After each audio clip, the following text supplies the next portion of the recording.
Welcome to prep Navodaya. हमारे YouTube channel में आप सभी का हार्दिक स्वागत है। 5 इंपॉर्टेंट क्वेश्चंस की सीरीज में एक बार फिर 5 सवालों को आपके सामने लेकर आए हैं। इस वीडियो को अंत तक ध्यान से देखें एवं जवाहर नवोदय में सफल होने के अपने सपने को साकार करें। धन्यवाद। क्वेश्चन नंबर 1, 240 रुपए का 80% 400 रुपए के 35% से कितना अधिक है? तो हम लोग क्या करेंगे, 240 रुपए का 80% निकालेंगे। रुपए का मीन्स गुना 80% मीन्स 80/100। 1 0 कट गया, ये आ गया 24 इंटू 8, 8 चौके 32, बचा 3, 8 दूना 16, 3 19, 192 हो गया। ये 400 रुपए का अगेन गुना है, हो जाएगा, और 35% मीन्स 35/100। दोनों 0 कट गया, 4 पचे 20, बचा 2, 4 12, 2 14। यानी हमको देखना है कि 192 140 से कितना अधिक है, तो दोनों का अंतर निकाल लेंगे। 2 5 यानी 52 रुपए अधिक है। ऑप्शन नंबर ए हो गया आपका करेक्ट। क्वेश्चन नंबर 2, 20 अवलोकनों का माध्य 65 निकाला गया। बाद में यह पता चला कि 69 को गलती से 96 दर्ज कर लिया गया था। सही माध्य क्या है? तो सबसे पहले औसत के फॉर्मूले को देखते हैं। औसत का फॉर्मूला क्या होता है? अवलोकनों का योग बटा अवलोकनों की संख्या, राइट, ये होता है। अब इस क्वेश्चन को हम लोग दो तरह से बना सकते हैं। पहले हम लोग ट्रेडिशनल तरीके से बनाते हैं। क्या है वो? औसत आपका दिया हुआ 65, अवलोकनों का योग अगर मान लीजिए x है और संख्या हमारा हमको मालूम है 20 है, तो इससे क्या निकल जाएगा? x निकल जाएगा 65 इंटू 20 यानी 1300।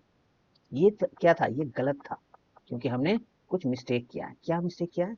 मिस्टेक किया है कि 69 को 96 नोट डाउन कर लिया, यानी हमने ज्यादा नोट डाउन कर लिया। 96 माइनस 69 कितना ज्यादा कर लिया? 27 ज्यादा कर लिया। यानी ये जो योग आया है उसमें 27 घटाएंगे तब हमको सही योगफल मिलेगा। यानी नया जो अवलोकनों का योग है, अगर उसको एक्सट्रेस बोलते हैं तो वो होगा 1300 माइनस 27, यानी क्या हो जाएगा? 1273। अब हमको सही माध्य निकालना, तो सही माध्य क्या हो जाएगा? वो हो जाएगा 1273/20। इसको सॉल्व करेंगे तो ये आएगा 63.65। Option number A, right. अब दूसरा तरीका जिसमें बहुत आसानी से आप कैलकुलेट कर सकते हैं, क्योंकि यहाँ पे ये कैलकुलेशन में थोड़ा सा समय लगेगा, उसको भी बचाना है, तो एक नए तरीके से हम लोग करते हैं। अगर हम लोग औसत निकालते हैं तो इसका मतलब क्या होता है कि अगर जैसे 20 अवलोकनों का हमने औसत निकाला, इसका मतलब है कि हर एक अवलोकन जो है या ऑब्जर्वेशन जो है वो 65 के बराबर है। एक्चुअल में अलग अलग होगा, लेकिन औसत का मतलब होगा कि मान के चलो सब 65 65 65 ही है। अब उसमें से एक में हमने गलती किया है, 27 ज्यादा दर्ज कर लिया है, तो 27 को अगर 20 से डिवाइड करते हैं तो आएगा 1.35। ये आसान था आपको कैलकुलेशन करना, राइट। तो इस 1.35 को हमने ज्यादा लिख दिया है, तो इस 1.35 को हर ऑब्जर्वेशन औसत जो पुराना औसत है उसमें से घटाएंगे, और यही हमारा आंसर होगा। 65.00 1.35 माइनस करेंगे, क्या आ जाएगा? 63.65 आएगा। Option number A, right.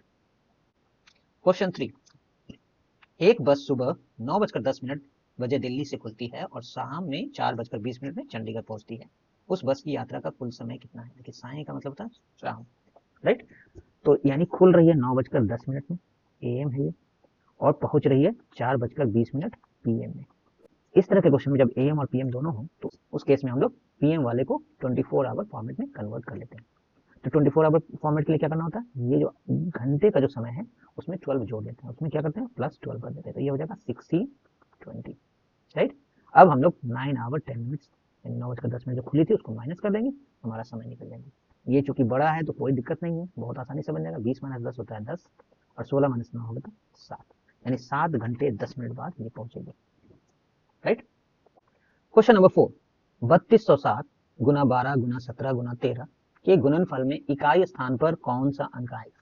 इस तरह के क्वेश्चन में हम लोग क्या करते हैं, जो इकाई स्थान पे जो नंबर है उनको ही केवल हम लोग अलग करते हैं, यानी 7273 को अलग कर लिया हमने, 7 गुने 2 गुने 7 गुने 3। अब दोनों के पेयर में गुना कर दिए, 7 दूना 14, तो 14 नहीं लिखना है, केवल उसका इकाई स्थान 4 लिखना है। और यहाँ 7 या 21, यहाँ पे भी 21 नहीं लिखना है, इकाई स्थान पे क्या है? 1 है। उनको आपस में फिर से मल्टीप्लाई कीजिए, आपका आंसर आ जाएगा इकाई स्थान पे 4। ऑप्शन नंबर सी, बहुत आसान तरीका है। क्वेश्चन नंबर 5, दो संख्याओं का योग 2 3 4 5 6 0 है। यदि पहली संख्या दूसरी संख्या से 10,010 अधिक है तो बड़ी संख्या ज्ञात कीजिए। बड़ी संख्या जो ज्ञात करना उसको हम लोग मान लेंगे x, राइट। अगर बड़ी संख्या x है और 10,010 अधिक है छोटी संख्या से, तो छोटी संख्या क्या होगी, 10,010 कम होगी बड़ी संख्या से, x माइनस 10,010, राइट। और इन दोनों को जोड़ने से क्या मिलेगा हमको, मिलेगा 2 3 4 5 6 शून्य मिलेगा, और x और x को जोड़ेंगे तो 2x होगा, और इस माइनस 10,010 को इधर शिफ्ट कर देंगे तो वो पॉजिटिव बन जाएगा, यानी ऐसा हो जाएगा। अब इन दोनों को जोड़ेंगे, कैसे जोड़ेंगे, देखिए 0 0 0 6 1 7 5 0 5 4 0 4 3 1 4 और ये 2, राइट। आप सामने सामने लिख के भी जोड़ सकते हैं ताकि कोई कंफ्यूजन ना रहे। 10,010 0 7 5 4 4 2, यानी यही आएगा, 2x हो गया। यानी x का वैल्यू क्या हो जाएगा, 2 को शिफ्ट करेंगे, 2 गुना में है तो ये बटा में चला जाएगा। अब 2 से डिवाइड कर लेते हैं, 2 1 2 2 2 4, फिर 2 2 4, फिर 2 2 4, बचेगा 17, 2 1 16, बचेगा 10, 5 इन 12 22 85, 12 22 85 ऑप्शन नंबर बी। प्यारे बच्चों, आज की वीडियो यदि पसंद आई हो तो इसे लाइक करें, अपने दोस्तों के साथ शेयर करें एवं इस चैनल को सब्सक्राइब जरूर करें। धन्यवाद।